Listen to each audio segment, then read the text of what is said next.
નવમું ચેપ્ટર દ્રવ્યાદિ વિજ્ઞાન અધ્યાય. તો એમાં શું આપ્યું છે કે બેઝિક જે કોન્સેપ્ટ છે દ્રવ્યના એ આપ્યા છે, જેમ કે રસ, ગુણ, વીર્ય, વિપાક ને પ્રભાવ. હવે પહેલાં importance, nature and origin of દ્રવ્ય, કે દ્રવ્યનું ઓરિજિન શું છે, એમનું નેચર શું છે અને ઇમ્પોર્ટન્સ શું છે. તો આનો શ્લોક નથી કરવાનો, પણ આ લાઈન યાદ રાખજે કે વ્યપદેશસ્તુ ભૂયશા એ આવે છે ક્વેશ્ચનમાં, કે વ્યપદેશસ્તુ ભૂયશા એક્સપ્લેન કરો. તો એમાં આ કહેવાનું છે કે dravya is the chief component among rasa, guna, વીર્ય, વિપાક એટસેટ્રા. એટલે દ્રવ્ય એ ચીપ કમ્પોનેન્ટ છે કોઈ બી ડ્રગ માટે, રસ, ગુણ, વીર્ય, વિપાક કરતાં. As it is providing shelter to the letter, કારણ કે તે આ બધાને એની અંદર રાખે છે. કોને? રસને, ગુણને, વીર્યને, વિપાકને. All the substances in the universe are compose with the panchamahabhuta. બધા સબસ્ટન્સ એ પંચમહાભૂતથી બનેલા છે. પૃથ્વી ઇઝ ઇટ્સ સબસ્ટ્રેટમ. પૃથ્વી જે છે એ ડ્રગની આધાર છે. આપ એટલે કે પાણી જે છે એનું ઓરિજિન છે.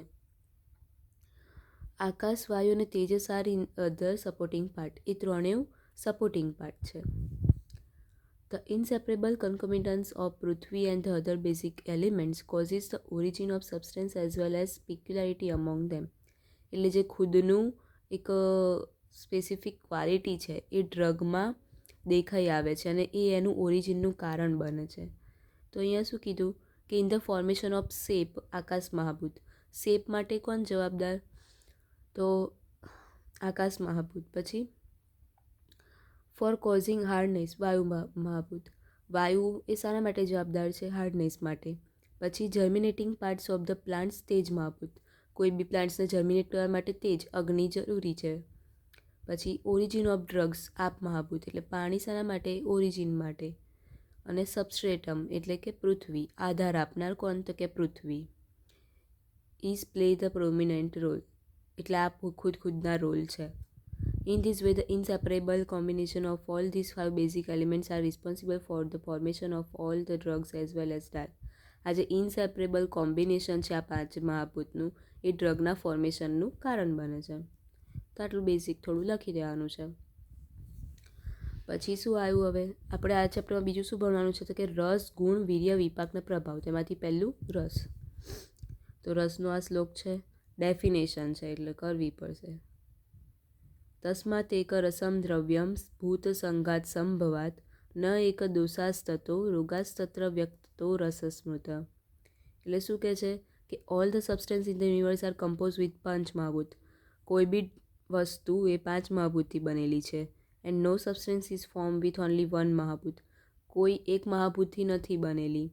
Similarly disease are also manifested due to the vitiation of 3 dosha. એવી જ રીતે ડિસીઝ બી 3 દોષાના કોમ્બિનેશનથી બને છે. એટલે અહીંયા શું કીધું કે કોઈ બી એક રસથી નથી બની, બધું ભેગું થઈને ભૂત સંઘાત એટલે પાંચે મહાભૂત ભેગા થઈને બની છે. એ જ રીતે કોઈ એક દોષના લીધે ડિસીઝ નથી થતો, રોગ બધાના લીધે થાય છે. તો અહીંયા એક્ઝામ્પલ કીધું છે કે પાર્થિવ દ્રવ્ય means that the drug which is predominantly consisting of prithvi. કે એવું પાર્થિવ દ્રવ્યનું મિનિંગ શું થાય કે એમાં છે ને પૃથ્વી મહાભૂત વધારે હશે, પણ એની જોડે બીજા જે 4 રહ્યા એ બી હશે જ તે. પછી મધુર રસ દ્રવ્યનું મિનિંગ શું થાય કે એમાં મધુર રસ વધારે હશે, પણ બીજા 5 જે રસ છે એ બી એમાં હશે. Similarly vata jwara means the fever cause due to vitiation of vata. હવે આ જ્વરનો એક ટાઈપ છે કે વાત જ્વર. વાત જ્વરમાં શું હોય કે વાતના લીધે થયો હોય, છો ને એ વાતના લીધે થયો હોય, પણ બીજા જે 2 દોષ છે એ એમાં કંઈક ને કંઈક રીતે ઇન્ક્લુડ તો હશે જ. એટલે એમ કહે છે કંઈક એકના લીધે નહીં થતું, એમાં મહાભૂત બી બીજા બધા સાથે છે, પછી જે રસ છે એ બી સાથે હોય છે અને દોષ છે એ બી એ રીતના.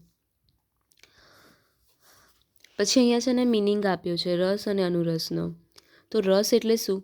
Primary taste. એટલે શું? જે ખાઈએ ને તરત જ આપણને એનો ટેસ્ટ આવી જાય, પહેલો જે ટેસ્ટ આવે એ રસ કહેવાય. અને પછી અનુરસ. અનુરસ એટલે શું? ઇઝ નોટ, એટલે આ જે પ્રાઇમરી રસ છે ને રસ એ ક્લિયરલી પરસેપ્ટિબલ હશે. જ્યારે અનુરસનો મિનિંગ શું? Is not પરસેપ્ટિબલ.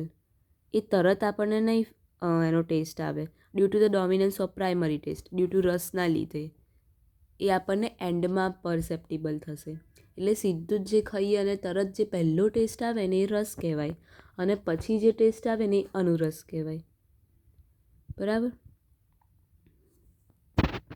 તો આ થઈ રસની વાત, એની ડેફિનેશન ખાલી યાદ રાખવાની છે. પછી હવે રસ પછી શું કીધું? ગુણ. તો હવે આપણે ગુણ જોવાના છે. તો કોના? પંચમહાભૂતના. તો આ ક્વેશ્ચન પૂછાય છે કે કાં તો આખા જ ગુણ પૂછી લેશે, કાં તો કોઈ બે નામ આપશે કે ધારો કે આકાશ ને વાયુના ગુણ લખો, કે પછી પાર્થિવ અગ્નિના ગુણ લખો, એ રીતને. તો આપણું પહેલાં સિક્વન્સ શું છે કે આકાશ, વાયુ, અગ્નિ, જલ, પૃથ્વી. તો પહેલાં આકાશનું જોઈએ. શ્લોક જરૂરી નથી, પણ તું શ્લોક પરથી ડિસ્ક્રિપ્શન લખી શકીશ ને એની ટ્રીક બનાવી છે યાદ રાખવાની. તો થાય તો કર લે, કેમ કે શ્લોક જોઈને તરત માર્ક્સ મૂકી દે એટલા માટે. જો હવે પહેલું એમાં આકાશ દ્રવ્ય ગુણ લીધું, તો આમાં શ્લોક કઈ રીતે બનાવવાનો છે? આ બેનો કોમન રીતે બનશે. કઈ રીતે? જો પહેલાં જેનું છે એનો વર્ડ લખવાનો. તો આ શાનું છે? આકાશ એટલે શું? નાભસ. નાભસ એ મિનિંગ આકાશ થાય એનો. તો એનો પહેલાં વર્ડ લખ્યો નાભસમ. પછી તો એમાં વર્ડ પહેલાં આકાશનો લખી દીધો નાભસમ. હવે એના ગુણ લખવાના છે. તો કેવી રીતે યાદ રાખવાનું છે? SVL. S પરથી સૂક્ષ્મ, V પરથી વિશદ, L પરથી લઘુ. એ જ અહીં લખી દેવાનું, સૂક્ષ્મ, વિશદ, લઘુ. હવે આકાશનો ગુણ કયો છે? શબ્દ, સ્પર્શ, રૂપ, રસ, ગંધમાં. તો શબ્દ, તો અહીં લખવાનું કે શબ્દ ગુણ. એનો શબ્દ ગુણ છે તો કે શબ્દ ગુણ ઉલબનમ. ઉલબનમ. એ આખી પહેલી લીટી થઈ ગઈ. બીજી આપણે લીધું SVL, તો બીજી લીટી હવે ખાલી S અને L. તો SL. S એટલે સૌશીર્ય, L એટલે લાઘવ કરમ. તો આ શ્લોક બની ગયો. પરથી જ મિનિંગ કે the drugs that are having the qualities. એવી ડ્રગ કે જેની જોડે આવી ક્વોલિટી હશે. કેવી? સૂક્ષ્મ એટલે કે માઇન્યુટ, વિશદ એટલે નોન સ્લીમી, L લઘુ એટલે light, and also having the dominance of the શબ્દ ગુણ આર નોન એઝ આકાશીય દ્રવ્ય. એવો દ્રવ્ય આકાશ દ્રવ્ય કહેવાશે. પછી આ શું કીધું? સૌશીર્ય એટલે લાઘવ કરમ. બીજી લાઇનનું એક્સપ્લેનેશન કેવી રીતે લખવાનું? They are responsible for. સૌશીર્ય એટલે હોલોનેસ, બહુ બધી સ્પેસ આપે છે, અને લાઘવ કરમ લાઇટનેસ આપે છે આપણી બોડીને. તો આ શ્લોક બનાવવાની ખબર પડી, અને એનું કેવી રીતે લખવાનું. હવે આકાશમાં શું યાદ રાખ્યું હતું? SVL. પછી આ બીજી લાઈન SL.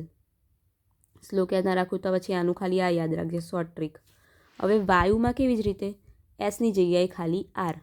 RVL. બીજી લાઈન RL. સેમ આકાશમાં લખ્યું તો એ રીતે નાભસ, એમાં પહેલો વર્ડ આનો વાયવ્ય. હવે RVL. R પરથી વૃક્ષ, V પરથી વિશદ, L પરથી લઘુ. આનો ગુણ કયો છે? શબ્દ પછી સ્પર્શ, તો કે સ્પર્શ ગુણ ઉલબણમ. હવે બીજી લાઈન શું? રોક્ષ્ય લાઘવ.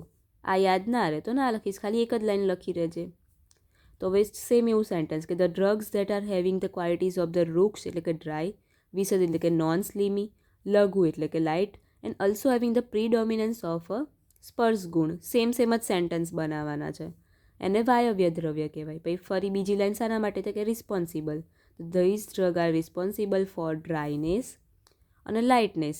પછી ખાલી આ યાદ રાખજે કે non sliminess, weakness of the body. આ બીજી લાઈનની શ્લોકની ના કરીશ. તો આનો શ્લોક કઈ રીતે બનાવવાનો એવું ખબર પડી ગઈ, અને ડિસ્ક્રિપ્શનમાં બી સેમ રીતે જ સેન્ટેન્સ બનાવીને લખવાના છે. ટ્રીક શું? SVL, SL, RVL, RL. હવે આકાશ, વાયુ પતી ગયું. હવે શું? અગ્નિ, જલ અને પૃથ્વી. પેલા બેની શ્લોકની સેમ ટ્રીક હતી, આ ત્રણની સેમ હશે. આ ત્રણમાં કઈ રીતે હશે? તો આમાં પહેલાં ગુણ લખી દેવાના છે, અને પછી એમનું રૂપ અને ઉલબણમ. તો આમાં શું ટ્રીક યાદ રાખવાની છે? RTUVS. RTUVS. R પરથી વૃક્ષ, T પરથી તીક્ષ્ણ, U પરથી ઉષ્ણ, V પરથી વિશદ, S પરથી સૂક્ષ્મ. પછી આનું જે રૂપ હશે એ શબ્દ સ્પર્શ. આનું રૂપ તો કે રૂપ ગુણ ઉલબણમ. બરાબર? એટલે પહેલી લીટી થઈ ગઈ. બીજી કઈ રીતે? તો કે આજ્ઞેનો દા ભાવ પ્રકાશે પચાવી દીધો, એ પરથી. તો કે હવે આમાં જે છે એ બીજી લીટીમાં એનો વર્ડ આવશે. પહેલાંમાં પહેલી લીટીમાં એનો વર્ડ આવતો હતો ને, આ ત્રણેયમાં બીજી લીટીમાં આવશે. પાર્થિવમ, આપ્યમ અને આગ્નેયમ. તો આગ્નેયમ લખ્યું. પછી આ જે આપણે સેન્ટેન્સ બનાવે અગ્નિદાનો. આગ્નેય એટલે આપણને એવું યાદ રહે કે આગ્નેયમાં આવે છે. તો કે દા ભાવ વર્ણ પ્રકાશ અને પચાવી દીધો એટલે પચનાત્મકમ. બીજી લાઈન યાદ ના રહે તો રાખજે, પણ આ સ્ટ્રીક છે યાદ રાખવાની. તો પછી એનું મિનિંગ લખી દેવાનું કે the substance that are having the qualities of the rooks તીક્ષ્ણ, ઉષ્ણ, વિશદ, સૂક્ષ્મ and also having predominance of ભ્રુગુણ. સેન્ટેન્સ બધા સેમ જ બનશે. બીજી લાઇનની એવું બનાવવાનું કે રિસ્પોન્સિબલ છે શાના લીધે, તો દા એટલે કે બર્નિંગ, પછી ભાવ વર્ણ પ્રકાશ એટલે બ્રાઇટનેસ, કોમ્પ્લેક્શન એન્ડ કલર, અને પચનાત્મક એટલે ડાયજેશન માટે. તો આની ટ્રીક થઈ RTUVS, અને બીજી લાઈન યાદ રાખવા માટે આગ્નેયનો દા ભાવ વર્ણ પ્રકાશે પચાવી દીધો. હવે સેમ ટ્રીકથી શું, જલીય, પહેલાં ઉપર બધા એના ગુણ, પછી એનું જે મેઇન પ્રીડોમિનન્ટ છે ગુણ એ ઉલબર્ણન, જલીય છે એટલે એમાં લગાવવાનું આપ્ય, અને પછી પાછું. તો આમાં શું યાદ રાખવાનું છે, DS, GS, MS. બરાબર, DS, GS, MS. ડી પરથી દ્રવ, S પરથી શીત, G પરથી ગુરુ, S પરથી સ્નિગ્ધ, M પરથી મંદ, S પરથી સાંદ્ર, અને એનો ગુણ છે રસ ઉલબણમ. હવે આનું નામ જલીય છે, જલીયનો શ્લોક છે એટલે જ આપ્યમ. તો સેમ એનું સેન્ટેન્સ બનાવવાનું કે જેની જોડે આ ક્વોલિટી હશે, કેવી, દ્રવ એટલે લિક્વિડ, શીત એટલે ઠંડી, ગુરુ એટલે હેવી, સ્નિગ્ધ એટલે ઓઇલી, મંદ એટલે ડલ, સાંદ્ર એટલે ઠીક, અને પ્રીડોમિનન્સ ઓફ રસગુણ એને કહેવાશે જલીય. અને એનું શું રિસ્પોન્સિબલ, તો એની બીજી લીટી કઈ છે, તો કે સવારે વહેલો કૃષ્ણ પટેલ બેઠો, સવારે પરથી સ્નેહન, વહેલો પરથી વિસ્યંદન, કૃષ્ણ પરથી ક્લેદ, પટેલ પરથી પ્રહલાદ, બેઠ્યો એટલે બંધક્રુધ. આની બીજી લાઈન છૂટી કરી છે. એટલે હવે સ્નેહન એટલે ઓઇલી, પછી વિસ્યંદન એટલે સિક્રિશન કરશે, પછી ક્લેદ એટલે મોઇશ્ચર કરશે, પ્રહલાદ એટલે કન્ટેનમેન્ટ